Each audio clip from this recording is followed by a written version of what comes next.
Shalom Bapak Ibu Saudara yang dikasihi Tuhan. Berjumpa kembali di podcast Renungan Pagi Mutiara hari ini yang setia menyapa dan menemani saudara di dalam doa dan renungan firman Tuhan. Di kesempatan pagi hari yang indah ini, renungan firman Tuhan akan mengangkat judul Bolehkah Orang Kristen Menjadi Kaya? Dan nas firman Tuhan terambil dari Matius pasal yang ke-19 ayat 21 sampai dengan ayat yang ke-26. Demikian firman Tuhan, kata Yesus kepadanya, "Jikalau engkau hendak sempurna, pergilah, jualah segala milikmu, dan berikanlah itu kepada orang-orang miskin, maka engkau akan beroleh harta di sorga. Kemudian datanglah kemari dan ikutlah aku." Ketika orang muda itu mendengar perkataan itu, pergilah ia dengan sedih, sebab banyak hartanya. Yesus berkata kepada murid-muridnya, "Aku berkata kepadamu, sesungguhnya sukar sekali bagi seorang kaya untuk masuk ke dalam kerajaan sorga. Sekali lagi aku berkata kepadamu, lebih mudah seekor unta masuk melalui lubang jarum daripada seorang kaya masuk ke dalam kerajaan Allah."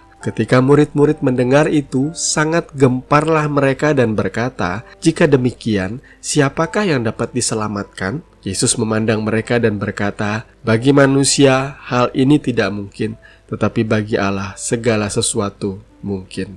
Amin.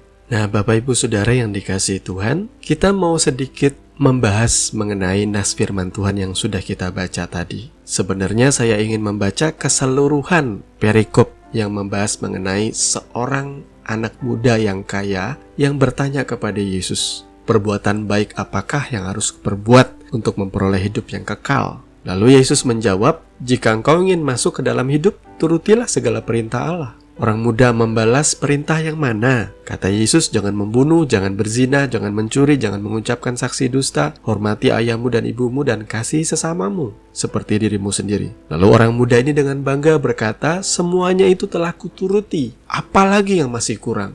Kemudian Yesus menjawab, "Jika engkau hendak sempurna, pergilah, jualah segala milikmu dan berikanlah kepada orang-orang miskin, maka engkau akan beroleh harta di sorga. Kemudian datanglah kemari dan ikutlah aku." Dan orang muda itu akhirnya pergi dengan sedih sebab banyak hartanya. Nah, saudaraku yang dikasihi Tuhan, apakah ucapan Yesus itu membuat kita berpikir kembali bahwa bolehkah orang Kristen menjadi kaya? Karena anak muda yang kaya ini pun Tuhan berkata sukar masuk ke dalam kerajaan sorga. Ia bisa berkata di dalam kemegahannya bahwa ia adalah orang yang paling mengasihi Tuhan, paling taat kepada Tuhan. Bahkan ia dengan sombongnya berkata, "Dari masa mudaku aku sudah melakukan perintah-perintah Tuhan." Tetapi Tuhan tahu hati anak muda yang kaya ini sesungguhnya bukan melekat kepada Tuhan, melainkan lebih melekat kepada harta-harta yang ia miliki. Di sini Tuhan menunjukkan kepada kita bahwa ternyata pemuda yang begitu taat kepada Tuhan, yang sudah melakukan perintah Tuhan, yang tampaknya baik dan saleh ini, ternyata hatinya yang terdalam itu melekat dengan mamon. Ada sebuah quotes dari Christopher Columbus yang berkata begini, "Riches don't make a man rich, they only make him busier." Kalimat bijak ini menarik sekali untuk dicermati ya. Kekayaan tidak membuat seorang menjadi kaya, mereka hanya dibuat semakin sibuk.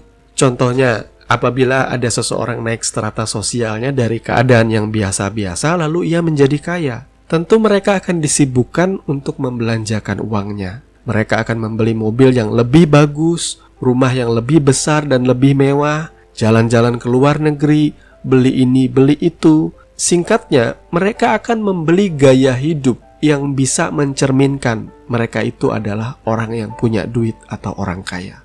Di dalam nas firman Tuhan ini juga ada ucapan Yesus yang menggemparkan banyak orang. Saat ia berkata kepada murid-muridnya, "Aku berkata kepadamu, sesungguhnya sukar sekali bagi seorang kaya untuk masuk ke dalam kerajaan sorga. Lebih mudah seekor unta masuk melalui lubang jarum daripada seorang kaya masuk ke dalam kerajaan Allah." Di sini ada dua tafsiran yang pernah saya pelajari. Yang pertama ialah makna seekor unta masuk ke dalam lubang jarum itu adalah makna kiasan. Yesus mengibaratkan memang tidak mungkin ada seekor unta atau seekor gajah itu masuk ke dalam lubang jarum yang kecil. Itu sebabnya kemudian kenapa orang-orang pada gempar dan berkata, "Jika demikian siapakah yang dapat diselamatkan?" Bagi manusia, hal ini tidak mungkin karena memang tidak mungkin unta bisa masuk dalam lubang jarum. Tetapi bagi Allah segala sesuatu mungkin, kata Tuhan. Lalu ada tafsiran kedua yang berkata begini, bahwa lubang jarum itu adalah sebutan untuk pintu gerbang besar dan kecil yang ada di Israel, yang disebut dengan mata jarum. Tetapi ada ahli yang menampik hal ini karena kota Yerusalem yang lama ya, di zamannya Tuhan Yesus itu sudah luluh lantak, sudah hancur lebur. Sementara pintu gerbang yang disebut dengan mata jarum itu baru ada di zaman orang Israel modern. Sehingga diyakini bahwa pada zaman Yesus itu masih belum ada pintu gerbang yang berbentuk lonjong seperti mata jarum itu. Pintu mata jarum di zaman Israel modern itu bisa dilalui oleh unta, selama unta itu tidak membawa barang-barang yang banyak atau tidak sedang memikul beban yang ditaruh di atas punggungnya. Jadi unta itu bisa lepas asal ia menanggalkan terlebih dahulu semua barang-barang atau beban yang ditaruh di atas punggungnya. Cuma saya lebih percaya kepada tafsiran yang pertama, karena kegemparan orang dan ucapan Yesus bagi manusia itu tidak mungkin. Di sini saja sudah menunjukkan bahwa lubang jarum yang dimaksud Yesus itu memang sebuah kiasan. Bagaimana Yesus menggambarkan orang muda ini adalah mewakili kita juga.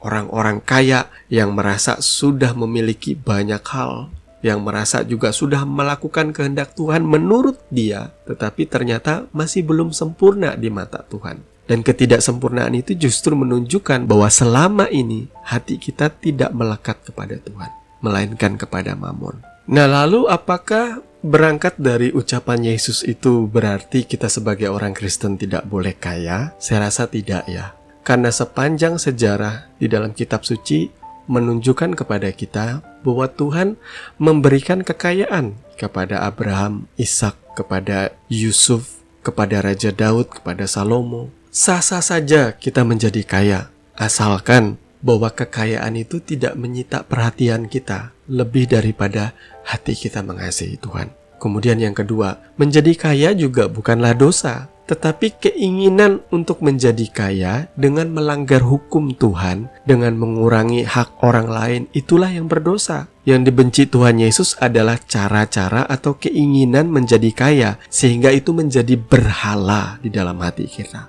Karena cara mendapat kekayaan itu seringkali dengan mengurangi hak orang lain, atau menghalalkan segala cara, sehingga bertentangan dengan kehendak Tuhan. Kemudian yang kedua, sadarilah bahwa kekayaan itu bukan semata soal materi.